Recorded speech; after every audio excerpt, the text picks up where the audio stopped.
I've been arguing for a while that the switch from internal combustion engine vehicles to electric vehicles is an opportunity for Canada to get into niche manufacturing of EVs.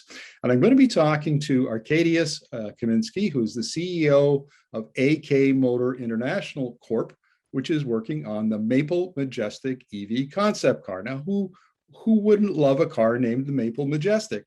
So anyway, welcome to the interview, Arkadiusz. Thank you so much, Markham.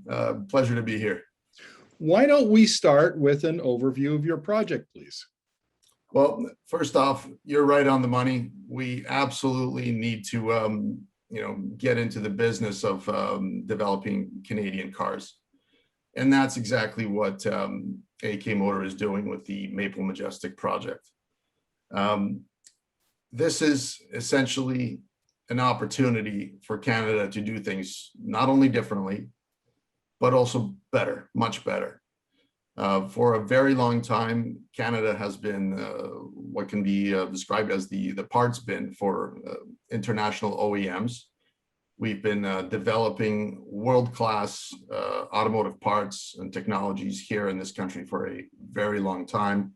One might say that we're the pioneers in that sort of business model, and we're seeing a shift towards producing technologies and components for electric vehicles, and that's terrific, but it still in many ways amounts to a new spin on a old business model. So I think that the real opportunity for Canada is to leverage all these terrific parts suppliers and leverage all these great technologies that are being developed here and actually create an automotive brand that is essentially Canadian. You can't get more quintessentially Canadian than a brand called Maple Majestic, I think. I mean, it encompasses everything that we're about. And, with that, we can go to the world market. And that's essentially what we're doing. Well, I think you could have called it the Maple Beaver, and maybe the Maple Beaver hockey. Maybe it was a hockey playing Maple Beaver might have done it. But other than that, Maple Majestic is pretty Canadian. Well, look, your idea of, if I understand this correctly, in Ontario in particular, there's a huge network of auto parts supply and manufacturers, big ones, little ones, innovative ones, all sorts of research organizations.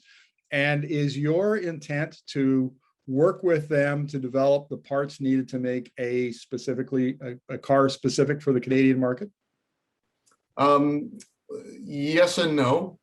It is intended for the Canadian market in the sense that it will meet the sort of climate challenges that are found here. And, in terms of driving, I mean, the weather in the wintertime, those sorts of conditions are quite extreme here. But those conditions also exist in other parts of the world. And for a Canadian automobile to exist, it's insufficient for it to be just for the Canadian market. It should be something that references Canada, but that is also a terrific opportunity to be sold in other international markets. So that's really the only point of differentiation there. We definitely aim to get into the international markets. Well, that's terrific. So you're going to build a cold weather electric vehicle. So Northern Europe, Russia, Northern China. I mean, there's all sorts of places where there'd be a significant market for this. And give us an update on where you're at with the concept car, Arkadiusz. Okay, well, before the styling exercise happened, there were a few parameters that we had in mind that we would like to hit. An extended wheelbase. This is going to give terrific straight line stability in icy Canadian winter roads. But that also gave us the opportunity to extend the length of the battery. Now, I'm not necessarily convinced that a bigger battery is going to give you better performance because it's also increasing mass. But doing this also gives us the opportunity to have a shorter battery, but potentially a small internal combustion engine ahead of the rear axle. So the vehicle can be done in two different versions, as the hybrid solution and the all-electric solution. Now, with that, it's important to take into account that many world regions have dirty electricity, whereby if you're driving an electric car over there, all you're doing is you're taking electricity from a power plant that's using coal to generate that electricity. So you're not really saving the world by just giving those countries electric cars. The hybrid solution makes sense over there. For Canada, it's more of a electric vehicle solution. And with that, we did all the benchmarking. We know that the existing technologies that are on the market will fit the vehicle. It was a packaging study, that involved a lot of measuring of existing vehicle components that are on the market. So we know from that benchmarking exercise that this car is buildable and that it will work well. Beyond that, we built the full-scale digital model, which we just reviewed over at the Invest Windsor Essex VR Cave. It was a terrific experience. We got to see it in a one-to-one scale, and we know that that we basically have a hit on our hands. The response to the design is consistently terrific. People love the design. And with that one-to-one scale data, we built the 1/5 scale data to show people what it looks like physically. So walk me through how this is going to be manufactured. I mean, do you have will you build it at scale, or will you do short runs in the next few years? When will it hit the market? Well, the Maple Majestic, as the name sort of implies, is more of a luxury item. And that's our entry into the actual electric vehicle arena. When you're building a luxury item, you're able to build that in lower volumes and still have it make business sense because you're selling it at a higher price point. What that's going to do is that's going to allow us really to get into the game.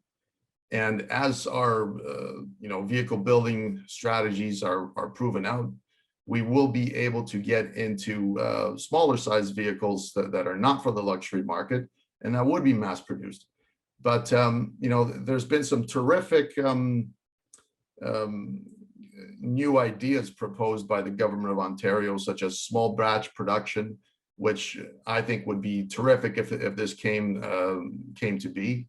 It would allow Canadian OEM startups like AK Motors, Maple Majestic project to enter into the market with a lower volume production, potentially avoiding some of the crash testing, physical crash testing anyway, which costs up to $100 million depending on how many vehicles you crash. You can do all of this digitally these days. The technology exists where you can do crash tests in a virtual space. So, with the model we have, with the digital data we have right now, it's just a question of putting together the right players, the right partners, the right industrial partners, the right investors together into this project to make it a reality. Low volume, world-class Canadian luxury automobiles. So where will it be manufactured, Arkadiusz, and when are we likely to see it on Canadian streets? The presumption is that we should have a working model in the next 1 to 2 years, potentially 2 to 3 years after that. We would like to get into a lower volume production, as was discussed. As to where it would be produced, well, the objective is to produce it where we have the most readily available parts supply. And that is the province of Ontario. It's very likely that this would be near the Windsor area. That being said, the final decision for the location hasn't been decided yet. At this point, let's get the 1-to-1 scale working prototype built, and let's see what the next opportunities will be in terms of manufacturing location. Well, final question, Arkadiusz. You had mentioned earlier that in our conversation that a few tweaks to Canadian policy would really help out the EV manufacturing industry. What did you have in mind for those policy tweaks? It's a fairly simple tweak. I mean, yes, it has been recognized that we need to get into electric vehicles. You know, we're investing heavily into the infrastructure for that. That's one half of the business. I think the other half of the business is the actual development of our own cars. If we don't do that, we are going to leave, you know, half the business on the table for, you know, foreign OEMs to fill that niche.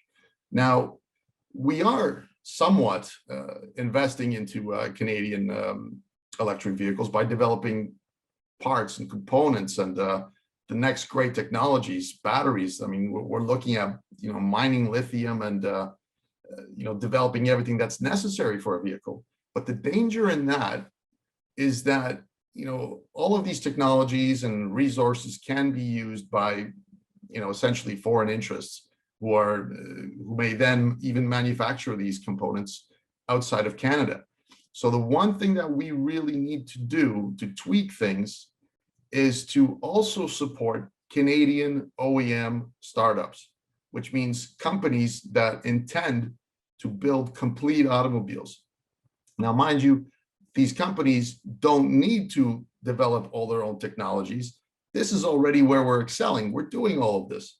So a Canadian OEM startup is the company that really owns the brand, owns the intellectual property of the vehicle, owns the design of the vehicle, and is the company that brings together all the parts suppliers that are necessary to make the vision become a reality. And this is something that the Canadian government and other governments really haven't supported to the extent that they should have. And it's a small thing to do. There's so much money that's already been spent on technology. You have to put some money towards the hub, the very company that brings all these technologies together. Otherwise, we may be facing the potential of having the greatest Canadian brain drain in a very, very long time, with all these parts manufacturers or technologies going to other places. Arkadiusz, thank you very much. It was a really interesting project. We wish you all the luck, and we'll check in with you down the road to see what kind of progress you're making. Thank you so much, Markham. The pleasure was all mine.